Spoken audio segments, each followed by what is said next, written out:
Bienvenidas y bienvenidos a Del libro al micrófono. Hoy vamos a sumergirnos en un texto que es prácticamente una categoría en sí mismo.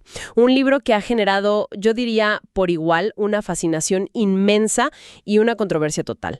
Hablo de El libro negro de los Illuminati, de Robert Goodman. Con ese subtítulo tan directo, ¿no? La gran conspiración para dominar el mundo. Un subtítulo que no deja lugar a dudas. Para nada. A ver, nuestra misión aquí es, pues, desentrañar las hipótesis centrales que presenta el autor, que no son pocas. Y para que se hagan una idea del tono, el libro arranca con unas citas muy, muy potentes. Sí, te prepara para lo que viene. Totalmente. Por un lado, Schopenhauer, diciendo que la verdad primero es ridiculizada, luego resistida y al final aceptada. Y por otro, Lenin, con esa famosa frase de que una mentira repetida 1000 veces se convierte en verdad. O sea, te está diciendo desde el principio. Prepárense. Prepárense, porque lo que van a leer les va a sonar a locura, pero insisto en que es la verdad. Te mete de lleno en ese mundo de sociedades secretas y agendas ocultas. Es una declaración de intenciones, ¿no? En toda regla. El autor, Robert Goodman, plantea esto como una ampliación de un trabajo anterior suyo, El Gran Complot, pero aquí va mucho más a fondo. Su objetivo, dicho por él mismo, es demostrar que las sociedades secretas no son un simple club de gente poderosa. No, va más allá, mucho más. Son las que realmente mueven las piezas del ajedrez mundial. Y todo, según él, para un fin último: implantar un nuevo orden mundial.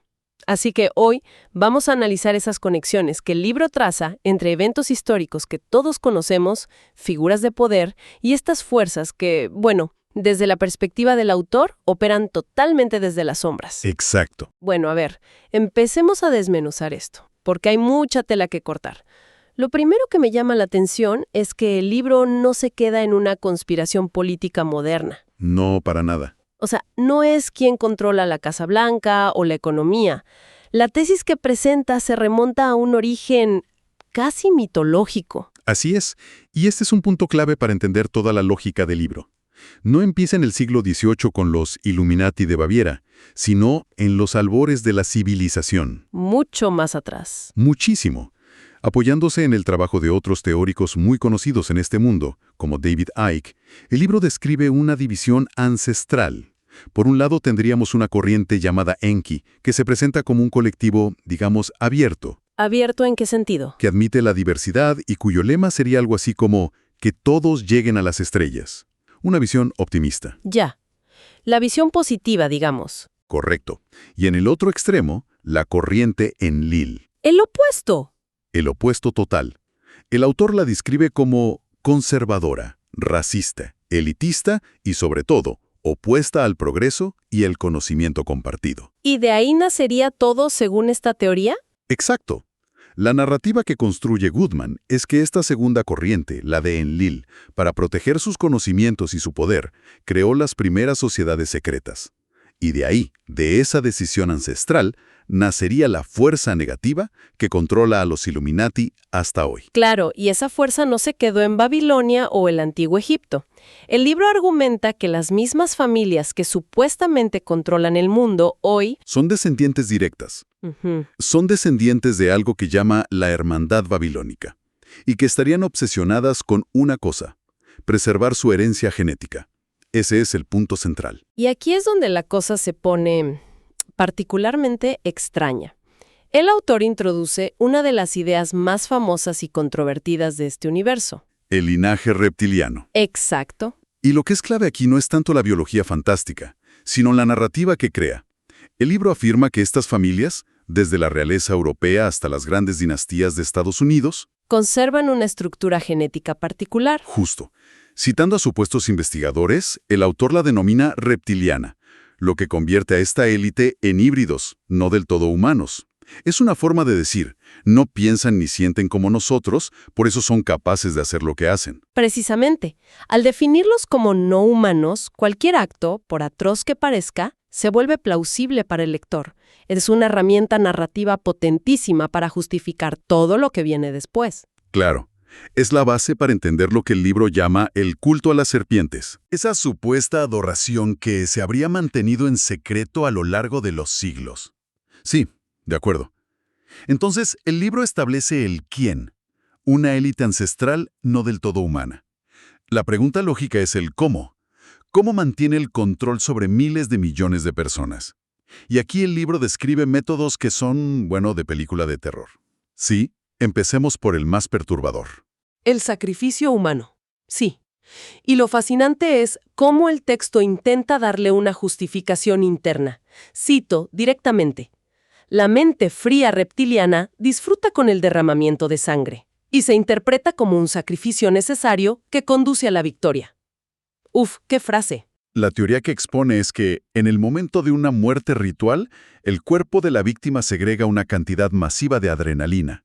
Y esta sustancia es lo que esta élite reptiliana buscaría para, bueno, según el libro, poder pasar a otra dimensión y poseer a alguien. Ok. La idea de recolectar adrenalina de sacrificios es una de las afirmaciones más extremas del libro, sin duda. ¿Intenta el autor darle algún tipo de base, aunque sea pseudocientífica? Sí, y es un movimiento muy astuto. Para anclar esta idea, referencia a Carl Sagan. Al famoso astrónomo. Al mismísimo Carl Sagan y su obra Los dragones del Edén. Ah, claro. En ese libro, Sagan habla del complejo R, o cerebro reptiliano, la parte más primitiva de nuestro cerebro, ¿no? La que compartimos con los reptiles. Asociada a la agresión, la territorialidad. Exacto. Pues lo que hace el autor es tomar este concepto científico real, sacarlo completamente de contexto y usarlo como una supuesta prueba de que los comportamientos más sádicos de esta élite tienen un origen biológico, reptiliano. Entiendo la técnica. Mezcla un dato verídico con una especulación extrema para darle un barniz de credibilidad. Justo. Y además de estos rituales secretos, el libro habla de métodos de control mucho más visibles, a gran escala. Habla de una ingeniería social basada en el miedo. Claro. El argumento es que una población asustada es una población dócil. Y pone ejemplos muy concretos. Sí, las constantes alertas de ataques terroristas, la crisis mediática de la gripe aviar, la H5N1, que generó pánico global. Recuerdo perfectamente ese pánico. O incluso una historia sobre un genetista del ejército que supuestamente resucitó el virus de la gripe española de 1918. Desde la perspectiva del libro, nada de esto es casual. Son operaciones psicológicas. Diseñadas para mantener a la gente en un estado de ansiedad y miedo. Y así, hacerla más dispuesta a ceder libertades a cambio de seguridad. Y el control no es solo a través del miedo, sino también a través de los símbolos que vemos todos los días. Aquí el autor se dedica a reinterpretar iconografía universal. Fíjate, este es otro patrón muy claro en el libro. Toma algo que todo el mundo conoce y le da la vuelta. Como la bandera de la Unión Europea. El ejemplo perfecto. El autor afirma que sus 2 estrellas no representan a los países fundadores, como dice la historia oficial. Sino que son un símbolo de la reina del cielo. Exacto. Pero espera, que aquí está la vuelta de tuerca. Porque uno pensaría en la Virgen María, pero el libro tiene otra interpretación, ¿verdad? Claro, descarta la interpretación cristiana y afirma que la verdadera reina del cielo a la que se rinde culto es Semiramis. La esposa del rey Nimrod de Babilonia, a quien la Biblia describe simbólicamente como la gran prostituta. Y no se detiene ahí. Conecta esto directamente con otro ícono mundial, la Estatua de la Libertad. La presenta no como un símbolo de libertad, sino como otra gigantesca representación de Semiramis. Un regalo, dice, de los masones franceses a sus hermanos masones de Estados Unidos. Es una técnica constante. Tomar un símbolo positivo y resignificarlo como algo oscuro, babilónico. Ese es el método. Entonces, si esta élite se forma en la antigüedad y nos controla con miedo y símbolos, ¿dónde opera hoy? El libro dedica muchas páginas a sociedades secretas. Una de las más famosas es Skull and Bones, de Yale. Sí, Skull and Bones se presenta como una especie de cantera de la élite. El libro menciona su fundación en 1832 y relata la famosa leyenda de que tienen el cráneo del líder apache Jerónimo. Lo que le da un aura muy siniestra. Mucho. Pero lo más importante no son los rituales internos, sino la táctica que, según el autor, aplican en el mundo real. La dialéctica hegeliana, que el libro simplifica en una fórmula muy potente. Problema, reacción, solución. Esa misma. Esto es fundamental para la teoría. Podemos desglosar cómo funcionaría con el ejemplo del 11S que da el libro. Claro. Según la visión del libro, el proceso sería así. Primero creas el problema, los atentados, un evento traumático que genera un shock masivo. Provocas la reacción. Exacto. La población aterrorizada exige a gritos seguridad y venganza. Los medios amplifican este sentimiento. La reacción es emocional, no racional. Hagan algo. Y finalmente, ofreces la solución. La misma élite que, según el libro, orquestó el problema, ahora ofrece la solución que siempre quiso. La guerra global contra el terrorismo, leyes como la Patriot Act, un aumento masivo de la vigilancia. En resumen, a cambio de una promesa de seguridad, la población cede derechos y poder. Acercando al mundo un paso más al estado de control total, que es el objetivo del nuevo orden mundial. Es un ciclo de manipulación a escala global. ¿Y si estas élites se forman en Yale? Donde toman las decisiones que realmente impactan al mundo, porque no es en las aulas. Y aquí el libro nos lleva a un lugar mucho más secreto. Al Bohemian Grove, un campamento en los bosques de California. Cierto. El libro se apoya mucho en la famosa infiltración que hizo el periodista Alex Jones en el año 2000. Lo describe como un campamento de verano ultra secreto. Al que acuden los hombres más poderosos del planeta. Presidentes directivos de grandes corporaciones, magnates de los medios. Y según el texto, en ese ambiente relajado, lejos de cualquier escrutinio, es donde se toman las verdaderas decisiones. Se presenta casi como un gobierno en la sombra, reunido alrededor de una fogata. Exactamente. La organización que lucha contra el Bohemian Grove, que el libro cita, argumenta que allí se decide de todo. ¿Cómo qué? Desde quién será el próximo candidato presidencial hasta las subidas y bajadas del precio del petróleo. Es para el autor la prueba material de que la democracia es una fachada. Hemos visto el quién, el cómo. Pero todo esto tiene que llevar a algo. ¿Cuál es la meta final que el autor les atribuye? Aquí es donde las afirmaciones del libro llegan a su punto más extremo. ¿Más extremo todavía? Sí.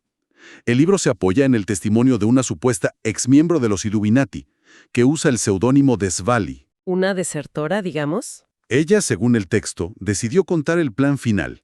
Y ese plan es, nada menos, que reducir drásticamente la población mundial. ¿Para qué? Para poder gobernar a los supervivientes en un nuevo orden mundial. Estamos hablando de despoblación a gran escala.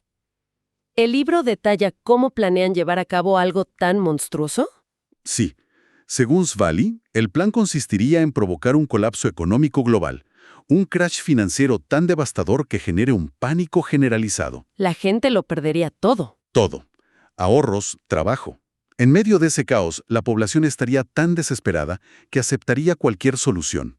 Y la solución sería un gobierno mundial fuerte. Y un nuevo sistema monetario. Digital, sí. La abolición de las soberanías nacionales. Sería la rendición total a cambio de orden y supervivencia. Detengámonos un segundo.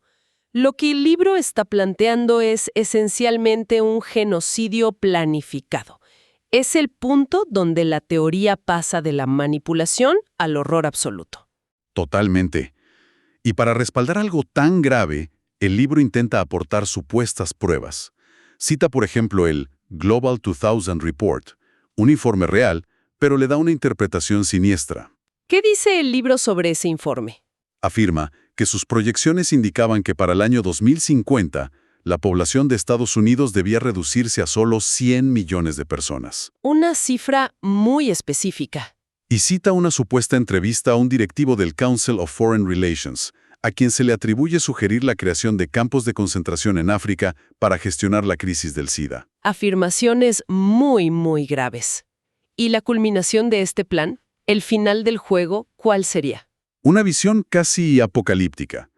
El libro señala a Europa como el futuro trono del anticristo. Del anticristo. Afirma que en Bruselas, Bélgica, se está construyendo un superordenador al que apodan la bestia. La bestia. Sí, y su función sería archivar todos los datos de cada ser humano del planeta. Y el detalle final es que a cada persona se le asignaría un número de identificación único precedido por el prefijo 666. El control tecnológico total y absoluto. El fin de la individualidad. Bueno, hemos hecho un recorrido intenso, desde un linaje reptiliano ancestral, pasando por el control de masas a través del miedo, hasta llegar a un plan para un gobierno mundial totalitario. El libro negro de los Illuminati sin duda presenta una visión del mundo que es la antítesis de la historia oficial. Y aquí, creo, queda una reflexión final importante. Más allá de la veracidad de cada afirmación, lo que es innegable es la increíble persistencia de estas narrativas. Sí, su fuerza. El libro es un ejemplo magistral de cómo se pueden conectar eventos que no tienen relación, figuras históricas, símbolos y miedos profundos, para tejer un relato coherente. Un relato coherente de desconfianza total hacia el poder. Es un rompecabezas donde todas las piezas, por extrañas que sean, encajan a la perfección dentro de su propia lógica. Exacto.